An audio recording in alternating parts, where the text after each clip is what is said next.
Eo amin'ny taranja taekwondo indray dia fantatra fa ho tanterahana any Toliara ny faharoan'ny volana aprily io avy izao ny fifidianana izay mpitantana ny Fédération Malagasy ny taranja taekwondo WTF rehefa nisy ny disadisa teo amin'ireto mpitantana ireto.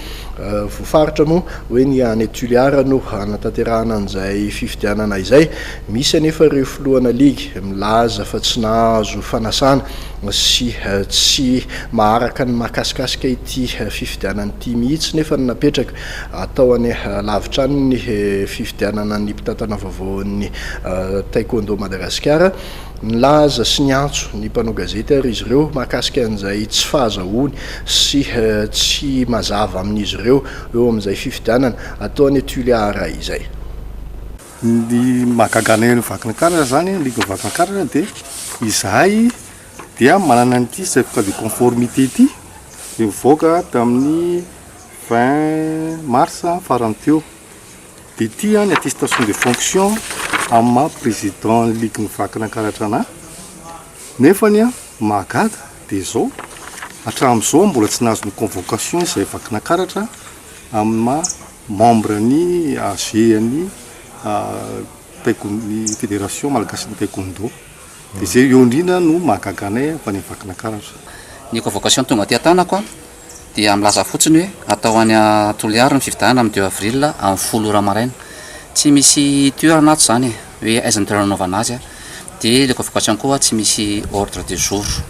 Zay zany mahita hoe misy vice de forme ihany zavatra ity satria raha jerena dia tokony nisy comité électoral dia zay comité électoral zay nefany ny assemblée générale no manapaka an'izay.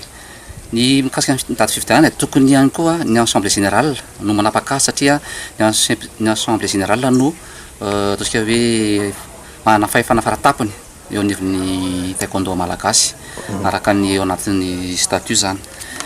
Ny Analamanga manokana dia mieritreritra ny tsy andeha ho any Toliara. Ny antony raha mifantatray dia misy ireo ligue tsy natsona satria fampiasana zany izay tsy nahazo convocation akory anatrika ny fifidianana io. Fito zany no voalaza fa hoe makany anatin'ireo fito ireo dia misy ligue anankiroa Androy sy Tramangoro izay fahalako anazy tamin'ity taona ity vao hita zany hoe fijeriko azy dia karazana ligue vao miforonina izy io. Ny ligue Antsirabe vakinankaratra zany dia Otmatsihatra dia na Morondava Menambe dia tsy voantso amin'izany zavatra zany.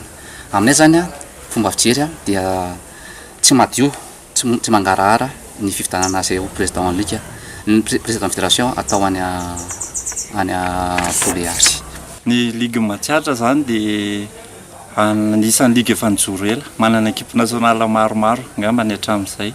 Dia somary gaga ihany zay ny amin'le tsy nahafahanay nanao an'le fifidianana ny ligue izay anisan'ny tsy ahafahanay mifidy amin'le fifidianana président ny fédération. Ny antony zany araka voalaza hoe nanongana zay nefa izay tsy nanongana an'le président teo aloha. Faharoa koa zany maro leo ligue tsy nandray anjara tamin'ny championnat de Madagascar janvier karakarain'ny fédération teo. Dia voalaza zay hoe tsy nandray anjara dia tsy mahazo le taratasy ahafahana mifidy. Ento dia somary gaga ihany zay hoe ao anatin'ny texte milaza ve zany hoe rehefa tsy manao championnat de Madagascar zay dia tsy mahazo manangana ny ligue ara-dalàna.